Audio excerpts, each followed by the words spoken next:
Hey, what's up? We're in the next part, and in this part, I am going to interpret the dreams that I got about Zama to basically show you basadi, women, like you can literally dream on. The day is never going to arrive when men are going to give you what you want because you bewitch the living daylights out of them. You are only ever going to, it's like you're delaying the inevitable of what's eventually going to happen to you. That's why I'm saying your godliness is the only way out, because your husbands are going to want to leave you for the women that they've always wanted. Your husbands are not only going to want to leave you for the women they've always wanted. When this happens, you are going to be very severely treated. I want to tell you, Idoro, like I'm getting to a point, guys. I don't know how long it's going to take, but it's important that you got all that context. The dreams that I had about Zama that I gave in my previous part, and now I am in this part giving the interpretation. Herein lies the interpretation. The first dream, where I was at his childhood home, I told you guys that my my auntie's house gets used a lot because busy with my mom. She's been busy all her life with my mom, so a lot of the dreams that afflict me are like a domino effect, a trickle down effect. What my aunt did to my mom has just affected my mom's every facet, including the prosperity of my mom's children. So when I see my aunt's house, it is because God is saying the origin of why even such sorcery is operating in your life is because of what your auntie did to your mom. So that's why that house, yeah, my aunt is there, right? Now this house was mixed with this guy's home, childhood home. I walked into the kitchen, I knocked on the door, the mom opened, and the mom was like, oh my goodness, hi Karabo. The mother loved me, I told you, in this dream. Well, I personally believe that what God was showing me is that this thing that this guy feels towards me, or felt, right, was it originated in something very long ago. It was something from his youth, as in teenage years, or even maybe like the very beginning of his 20s, like age exact 20 on the dot. Yeah, it started then. And what I am, the likely reason why this guy was drawn to me was because I was extremely similar to whoever was his girlfriend at that time. Now, you know how I told you that this guy's very similar to my ex, and I also told you that my ex's mom really, really loved me, right? In this dream, this guy's mom really loved me. But it must also be understood that I never ever got to get into this guy's life to a point of meeting his mom and everything. So it was really confusing to me when I was wondering to the Lord, why did his mom like me so much? Are you saying that if I had been in his life, his mom would have been a major fan? The Lord was like, no. What is currently going on here is that the woman from long ago, when he was still 18, 19, 20, that girl that he was dating, the mom was a massive fan. The mother this was a mix of both me and that girl. The mother loved her very, very, very much. However, he was an irresponsible child that hurt the girl that the mom loved, just as my ex was in that state as well, right? I told you this guy is very similar to my ex in the worst way. He was not doing right by this girl that the mom was such a fan of, to a point where him and his mom would often have arguments about this girl because of the way that he was not good to her. I believe he used to live in the early stages of his life, after perhaps turning 18, in a back room. Yes, I believe that's a thing. There is no one or nothing else in my particular life that shares those statistics. I've never dated a guy that owned a room at the back of his mom's house, so I believe that's his entirety. Not even my ex had that situation. So I believe this guy maybe when he was like 19, 20, basically the first taste of independence that his mom gave him. I can't say parents because there was no dad in that dream. Very well. Cool. Now the clothes that were hanging, my items of fashion, clothing, those I believe represented me. I believe what God was showing me was that guy really liked my style. He probably really liked how I dressed, put clothes on my body, and they were hanging around all over the house, and that's the thing that kind of lingered him to me, because they were hanging around on doorposts in his house, my clothes. It's like he just wanted to see what I'm going to be wearing tomorrow. Okay, cool beans. Indeed, I was a little fashionista that used to upload a whole bunch of like lookbooks, what is this, clothing, on, what do you call this thing? on my Facebook. Very well. Cool beans and bananas. I then meet my boyfriend, and he's not all that sweet or kind to me. Well, that guy was my boyfriend in the dream. He never got to be my boyfriend in waking life. I can't really say that he was mean to me. I told you the date that we went on was very, very good, but he had a mean streak towards me. I did make that clear, that he had a mean streak. If you've been listening to this whole session from my earlier parts, and you are literally following this chronologically, you will remember that, hey, like he teased me at the mall saying that he likes his women short, blah blah, etc. And I'm a tall girl. He teased me for my car sickness, all that jazz. Very well. He had a mean streak, and he had that mean streak in this dream to me, which I believe is likely a mean streak that he had towards the girl that he dated when he was a youth, that his mother loved, that he was giving grief to. Okay, yeah. We then went to his bedroom that bedroom joint, and we started making out a whole bunch. But then somewhere along the way, I was like, I don't believe in sex before marriage. I can't have sex. And he was kind of low-key irritated. Well, he did tell me a story that his girlfriend, when they were on the come up, they used to have sex, and then one day she wanted to stop because of turning to Christianity. Well, that also happened with me in actual waking life with my actual boyfriend, where I was like, I don't want to have sex anymore because I'm giving my life to Jesus. Or at least I'm convicted that sexual sin is wrong. My ex was not irritated with me in waking life, but he was sort of kind of low-key annoyed in this dream, right? So I believe that's just his disposition. How he received her celibacy was irritating to him. Indeed, this guy had a very bad bone to pick with Christianity. In the dream, however, there were photos of another female that he was hiding. And the female he was hiding was this woman that he was actually with in waking life. Well, that I believe had everything to do with me. The mother said in the dream, when him and his son were arguing, remember they were having a little tussle in the passage while I was in the kitchen waiting for him to come and basically collect me that we might go and hang. The mother kept saying, but I like Karabo. Mina ngithanda Karabo and ngithandi Loya. Loya omunye ngimthandi. The mother was saying, I like Karabo, but I don't like the other one. Okay, well, I never really had an experience of that nature with my ex. Maybe his mother did say, I like Karabo, but I don't like if my ex was cheating on me, some other woman. But there was never ever any other woman that was so close competition to me that my ex's mother would be like, I don't like that other woman, I like this other one. Except I did get dreams about my ex, but many more years later, with a similar situation concerning the woman that he eventually married. But I don't think that had anything to do with that, because at this particular stage, I'm being told a story that is mixed, with some other one from long ago in this guy's actual life, right? Anywho, what I believe that represented was this guy's desire to have me as his side piece while having his main chick a thing. And I was complaining about that in the dream. I fought with him about it, and then the mother was like, stop fighting with Karabo. I like Karabo, I don't like the other one. And he was like, Ma, please, this is my life, let me make my own decisions. And that's how the dream ended. I believe God was showing me that this guy really messed up big time with the girl, like basically high school sweetheart, or the woman that he was dating on the come up, the chick, the female, the girl that he was with on the come up. He did not know what he had in her, and he later regretted it. He told me that she passed away because she was sickly, so likely part of the guilt is that.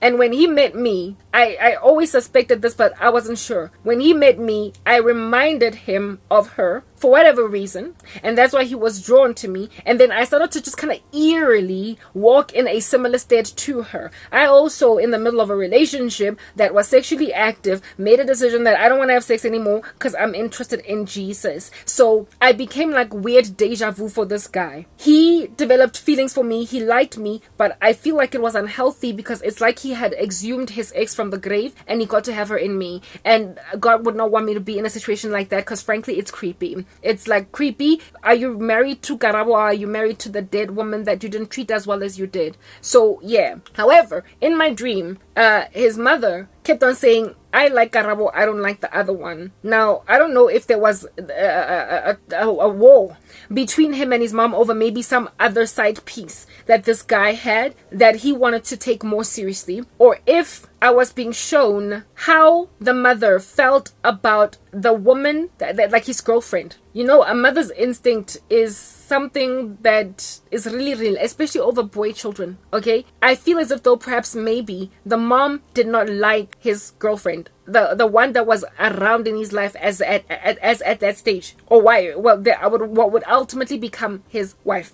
I feel as if though what God was showing me is that the mom loved the girl who passed away, but then of course the son gotta move on now, you know, life happens. But when he met this other woman, the mother did not take to her, like never liked her in a way that the son could feel. And so they were at war about it. Like the mom and him were in an argument mode constantly because he could tell that the mother did not like her. The mother never really gave reasons in the dream why in the world under heaven that Athandu Karabo versus her. But I know myself, I am godly, I know what I did in my ex that caused the mother to like me, right? So I suspect that other girl basically also did a whole on this guy, transformative. She was aiding, she was serving, and she made him a better young man than what under heaven it is that he was when he met her. And the mother took to her for those reasons. So perhaps maybe whatever it is that was the influence of this woman over him is what caused the mother to kind of linger on her. But like I said, she passed away. So because she died, why would the mother want to hold his son hostage? I suspect what I was being shown in that dream is that the mother was basically saying to his son, look, you get to be with whoever you want,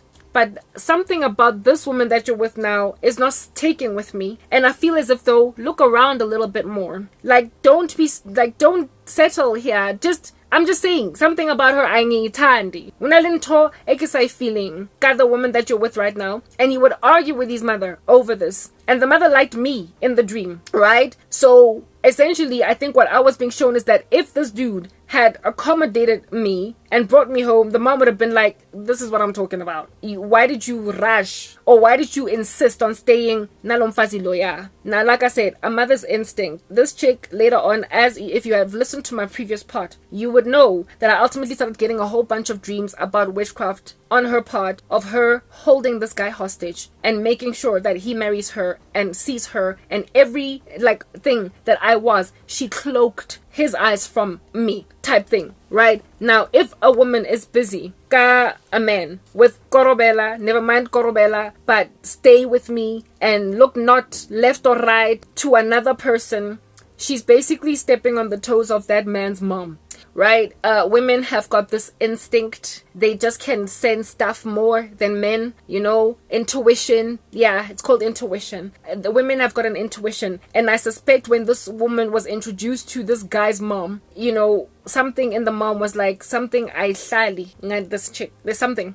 Like, she's your girlfriend, fine, whatever, do you, but I'm not, yeah. A mother's intuition is everything. Like, my ex's mother loved me because I was actually genuinely good for her son, right? And every other woman that my ex would inevitably encounter in the future just could not add up. Why? Like I said, because I was good for the son. In her intuition, not only were the evidences of the improvement of his life ever since I came in, but I was just gauged or sensed as one that was good for Nonsi, who was my ex-boyfriend, right? I gave him the name Nonsi very well. Well, similarly too, when a woman is busy slapping upside the head, adlisa umunyumtana, she has imprisoned a mother's son. And if a mother really loves her son and there is a woman of this nature, who prevent, she's going to try to prevent her son from marrying such a woman as this. She's going to try. So I suspect the mother could smell out this woman's darkness, even though she was not able to put her finger on it. And she kept on letting her son know that you don't really have to finish this thing. She doesn't really have to stay. You're a handsome young man. Come on, look a little bit harder. Look a little bit harder. And the pressure of a mom over a son can be very all-consuming. Lo and behold, indeed, it messed up with my ex-boyfriend who was trying to move on, and his mom was like, Kota mina nonsing tandu karab. Kota mina, and there was an argument. They have my ex and his mother argued all throughout our relationship. Every time my ex hurt me, the mother was all up in his grill, and he was like, that was my girlfriend. I will do what I want. Please just let me be at peace. You're not the one that's dating her mother. Leave us alone. So I suspect this dude's mom was also on this dip, and he was just like, let me know, hey, like, this is my girlfriend, what, look at what she's done for me, ABCD, she's good for me. And the mother was like, look, I'm just saying, maybe you should look a little harder, get a magnifying glass and see if you can't find someone else. And if indeed he had brought me home, the mother would likely have been like, Yolena. Why? Probably because hectic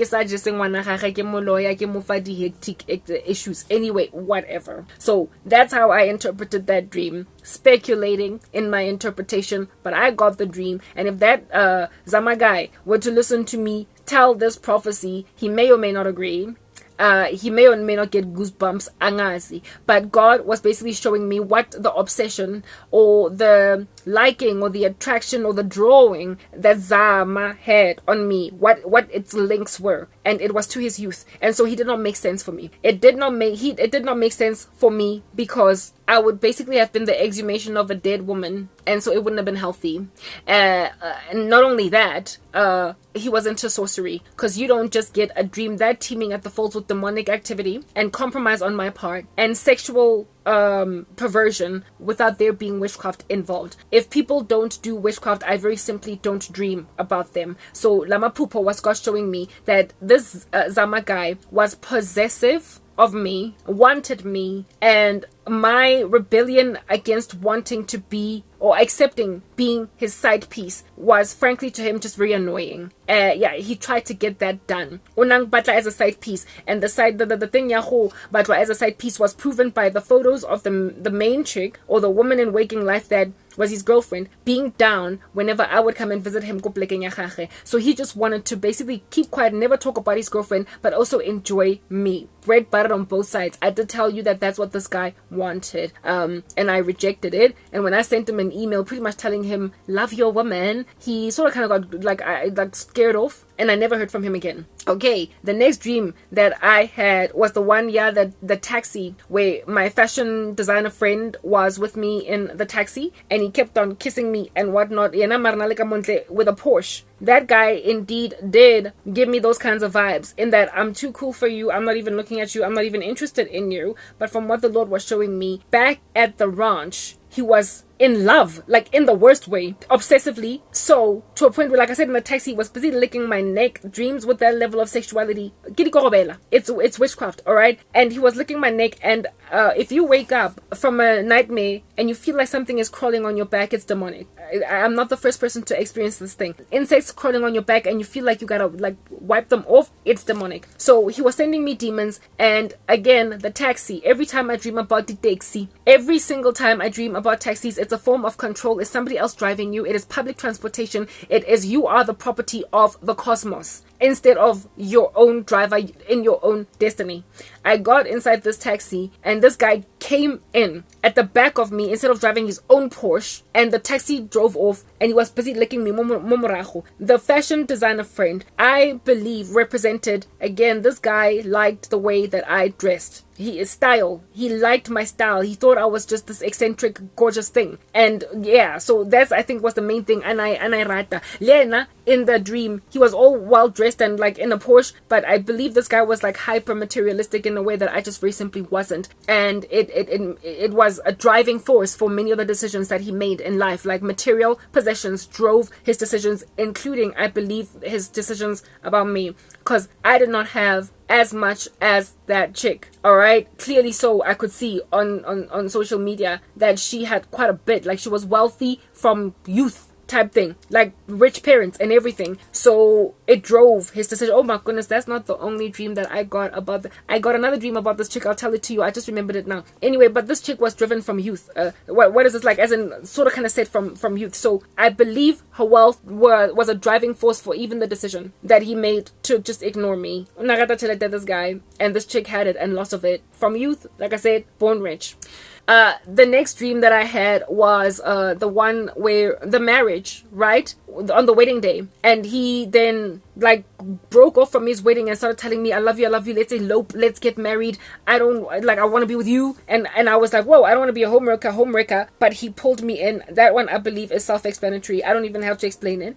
This dude, at the time that I had that dream, he was a good couple of years from getting married. Literally a good couple of years. So I feel as if lo muntu lona uthatha isikhathi. He took a very long amount of time to propose marriage to this girl. A long amount of time. And on the day that he was walking down the aisle, as soon as he saw me, he left her at the altar and tried to marry me. Essentially, I was being shown there that he was hung up, still stuck on me. He was in love. I had no clue, okay? And if I had rocked up at any given moment in his girl, he was just gonna break off from that. At that point, I just feel as if though, dude, break up with this girl. Obviously, I'm tiny. Karabo is not yours because she's moved on. Find somebody else. Indeed, take the advice of the mom who was like, Minang tandu karab.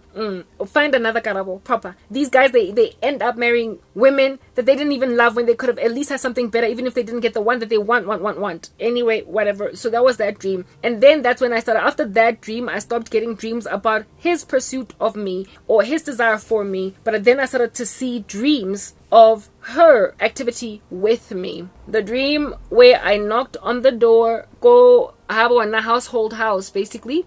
Childhood home.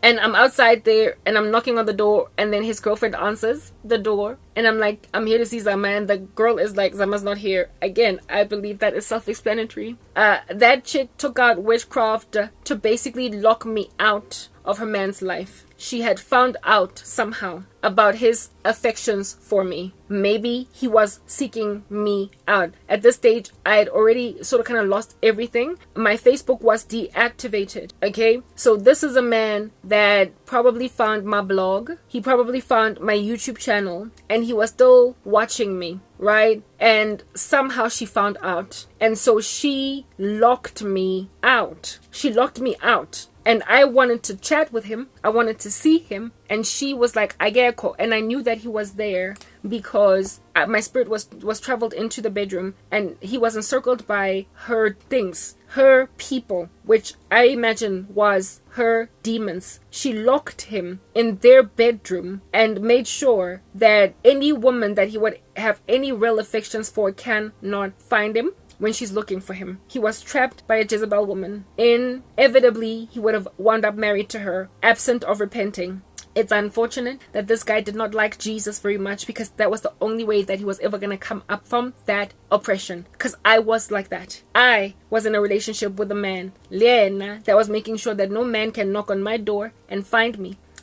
Because unang kietse and encircled me with demons. My ex-boyfriend had also held me hostage in a relationship. So this guy did get some form of grace because he met a woman that was experiencing the exact same spiritual oppression as him. When I met him that day, go MTN on training, it was two people meeting that were both trapped by significant others. I was trapped, I was a hostage by my boyfriend, and he was trapped, he was a hostage by his girlfriend. I remember I told you guys that the only way that I am ever going to be able to leave my boyfriend is if I leave him for another man, because I knew that I wouldn't be able to do it on my own because I had tried. I met him and I thought that was it. Remember the story that I told you about training, the chemistry that we immediately shared? And when I saw him, I was immediately drawn to him to a point where I couldn't let him go. I invited him then on Facebook, and he started to look at me and pretend like he does not see me. But then whenever I would disappear from Facebook, he would contact me, right? Like, he had grace, like proper. If you listen to his story, he would probably cry. He had grace. I was being called by God, but I wanted to get out by some other way because I thought I was Frank Sinatra. Do it my way, right? The Lord was telling me the only way that you're going to get out of being trapped by a boy in a situation that you're in is through me. But I wanted to do it my way. I thought that I could just jump into another relationship and I would hold on to my new boyfriend until my ex just kind of accepted that it's over. And when I met this guy, I was like, this is it.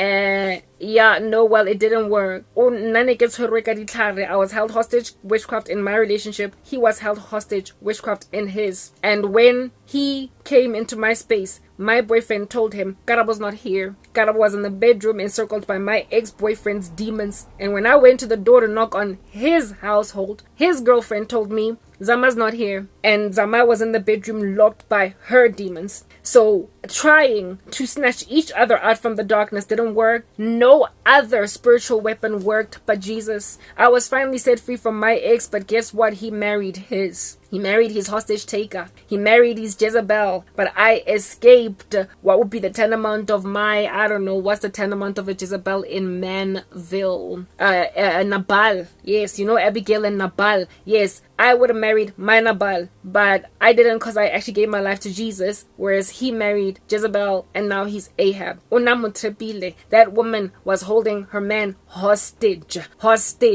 And that's why I could not get in. That's why he was so sad that day when we were parting ways after the soccer match. That's why at Clearwater Mall he wanted to stick around and have lunch on the same day that he was going on an overseas trip with his girlfriend Linna. And I was like, hey, you're not gonna string me along. Even after trying to walk away, he kept on sending me text messages, you look beautiful, blah blah. And he was ambivalent. He didn't want Jesus. He was trying to get me to walk away from Jesus. I gave myself to Jesus anyway, and he chose to stay in the dark. And in choosing to stay in the dark, he then decided that he's gonna vimba me, hold me hostage with witchcraft so I don't marry anyone, and so break his uncomfortable heart instead of walk away, I'll walk away, we'll be together. Like proper, let's just do this. No, but he was held hostage. Nail him like megumbo peace boshwa. So too we were si boshwas, but I got set free by the Son of Man, for he came to set liberty to the captives. I got set free by Jesus. If only he had listened to me, if only he had heeded the Jesus even of his ex-girlfriend who died in Christ,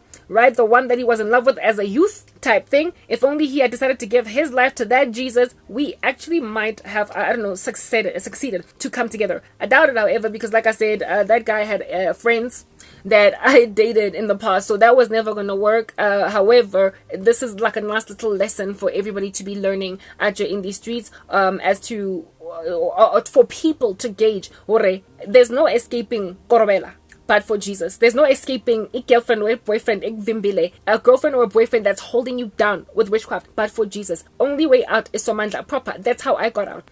I cried like my ex had hold me in that made it such that when, despite I having left him treating me like whatever, I don't even care. It shattered me so much that I cried out to God until I got broken the chains off, and then I was suddenly free, evidencing that Grand Sharp, I would have been able to easily and comfortably leave my ex if he had not put witchcraft on me. Instead, I was held hostage, and upon God cutting that, I was free. I went to the office like I was floating on air that day, and like the pain that I had felt was miraculously just gone. But this guy, nothing of that nature. He held himself down because he did not like Jesus. So that's unfortunate for him. The next dream that I got was still of this cheeky Lena getting a room where a sliver, she saw him basically looking at images online of me. Well, he got busted. That's what God was showing me there. He could not stop looking at me.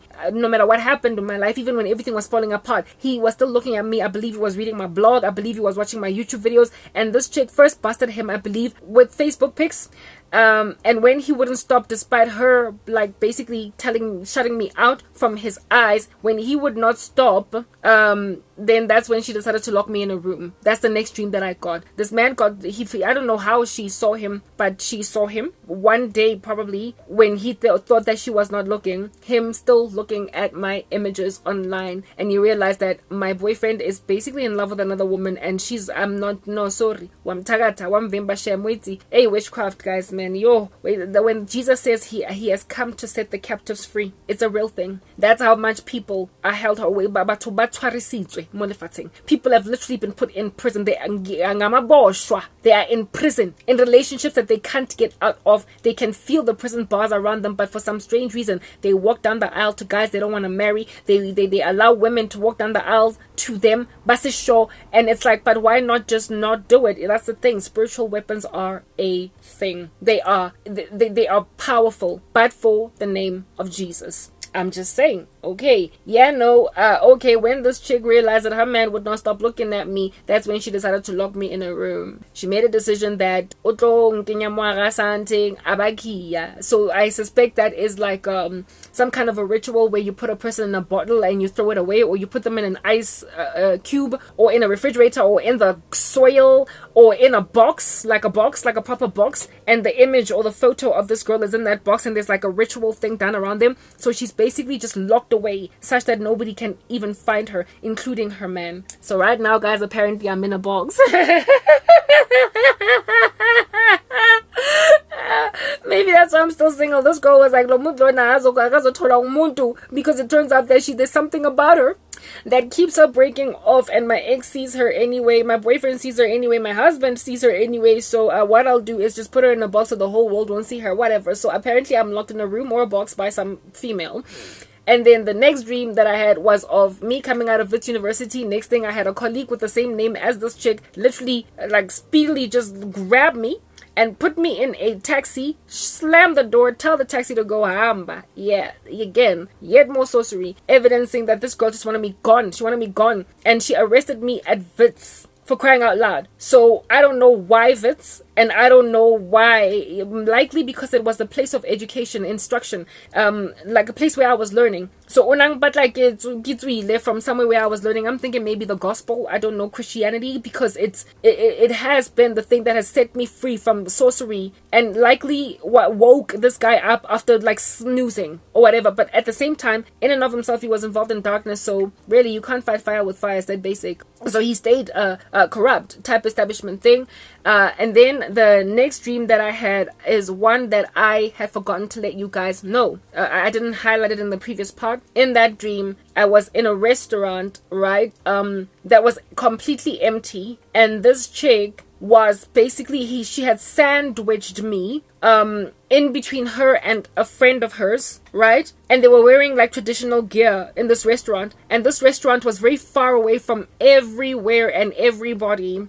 And this chick was basically saying, I'll take care of you. I will take care of you right here, insofar as you stay right here. I will make sure that you eat, that you are cool, but you must stay right here. And I was sandwiched in between her. It was empty, this restaurant. The windows are thingy, they had only frames, but no actual window, no glass. It was like, a building under construction, except it was completely finished. And I was sandwiched in between her and some friend of hers. And she was basically telling me, it's like she felt sorry for the sorrow that I was in. I told you, this chick kept on following me because my life was starting to get really sad now. I was lonely. I was isolated. The whole family had wreaked havoc in my life. I'd lost everything. I was living in complete isolation, but I was uploading my content. And she felt sorry for me because she had locked me up so that her man doesn't see me or whatever. And I believe out of guilt probably did some ritual with a friend of hers. So birds of a feather, oh how they flock together, with a friend of hers to sandwich me between the two of them and loosen the strings somewhat on the thing that they've done to me, so that I'm not so stranded, but I'm still far away from people, but I'm in an environment where I can eat as much as I want. It's like she was trying to manipulate my life so she won't feel guilty for basically holding me hostage. And I'm like, girl, you are in your 20s? At that stage, maybe it was the 20s. Now it's likely 30s. You are so young. And if at this young age, before you even marry a man, what in the world, when you get old and you start to get wrinkles, girl, when your breasts start to become pendulous and you get stretch marks on them and on your tummy, when your voice starts to not be so cute anymore because it's not that of a young woman, when your hair starts to gray, maybe even thin, when you stop being beautiful, what in the world is going to become of your marriage when you are holding together that thing with such sticky tape? Time erodes away at people's when a person is still, what is that word that I'm looking for? There's like a specific word, Tswana word that I am looking for. But when you are still when you have a new thing and since in a way, when that wears out, what's gonna be left? Because in marriage, over time, what keeps old couples together usually is just a sense of calm, peace, and stillness in one another's presence, and the nostalgia of memories past, and the comfort of still silences that are like unmoving, like to be in silence with each other, and you're still cool when you are kindred spirits. Thank you. That's what keeps an old couple just going, because passions stop being a thing, youth stop being a thing, beauty stops being a thing, extreme sports and like traveling all over the show and all the fun things that people still have a lot of energy to do when they're still young. Yeah, no, that can keep a man engaged or a woman. But then when you're too tired to do much of that, and you're busy running around after children, and maybe these kids have even grown up and left home, all you have left is the kindred spiritedness that you shared. But if you never shared it, but you try to manufacture it, you try to clone it from another space, you try to fabricate it, usa Jewishy anymore kamoto, usa ikhansi o itwanze,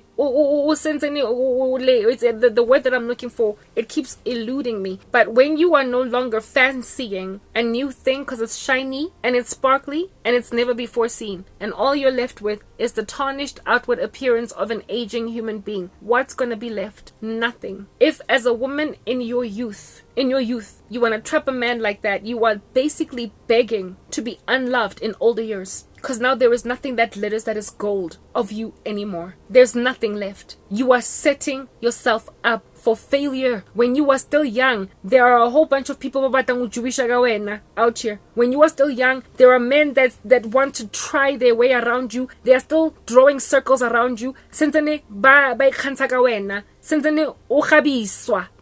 still a trophy when you're young. Why in the world would you want to give yourself over to someone that is not really even trying to be with you? But since all that glitters is not always gold, but nonetheless it is kind of glimmery, shiny for now, why would you want to put yourself in a position to like stay with a person that's going to forget the glory of your youth, having not gained the glory of everything else? If Alfunwa move on, Korobela sets people up for a great deal of sorrow in a marriage. It becomes like a black jean that has been put through bleach. That's what witchcraft does. Budle, babu cha, chabulaste, guys. Beauty is fleeting, charm is deceptive, but a woman who fears the Lord is to be praised. Why under heaven would you want to trap a man that is going to also one day be like, yes, like a man that's going to be like, she's not even beautiful anymore. You are asking for a dude that is generally faithful to cheat on you like Hugh Hefner, in his character being transformed unto that incredible moral turpitude, having started out a lot better than that. But hey, you are just sandwiching me with your girl. Lily Tulalo, yeah, because you think we're 2 or 3, I get that. There he is with us, hiding me from a man that frankly is one day going to be like, he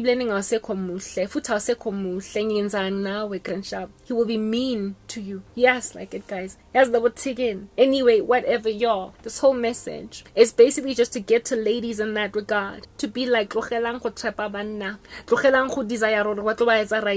a man loves a woman, nothing can keep him away. Please, like Percy Sledge. When a man loves a woman, nothing can keep him away. So if you take a man from the woman that he loves with witchcraft, if you control him like a puppet on strings, he's gonna go back. He will find his way back around again. He will get worn out, you will divorce, and after divorce, he is going to go and grab a magnifying glass, the earth, the planet, the atlas. He's going to grab that magnifying glass and look for Karabo on it to find her and try and see if this time he can't work it out, because my oh my, I'm still in love. You are basically asking for your husbands to go and look for the women that they have always loved, that you closed their eyes from.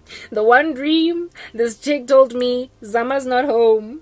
Hi, Zama. And then when I tried to like still probe, she closed the door on my nose. She locked me in a room. It dark. She locked me in a dark room. She put me in a taxi, slammed the door and kicked it to go. She sandwiched me between her friends in an empty restaurant because she felt guilty for basically hurting me when I'm already so isolated. You are asking your man to become, who is this guy? Alexander the Great, to basically conquer whatever you did to find a land and occupy it. Women, you are sending your husbands back to the women they've always loved. but not before first getting married, having a whole bunch of children, getting a divorce, and then getting fed up and step in. It will inevitably happen. So now we are being subjugated to the tyranny, those of us that are actually loved by these guys, of being returned to by randos that could not love Jesus enough to conquer darkness, and so therefore marry us first, so that there's no need for divorce and remarriage, and so therefore sin of adultery. That's what this whole thing is doing. Let's move on to the next part, but not before I take a shower, because it's already like 10:30 at night, and explain to you what happened then, never mind with Zama, but with Nonsi. Nonsi is my ex-boyfriend, the guy who left me feeling like sorrow in a bag until I cried out to Jesus and got born again. He came back too, but not before a whole bunch of his family members tried to get me to get back together with him, since I would not listen to them with witchcraft. Since I would not go back to Nonsi in my own personal capacity. Family members.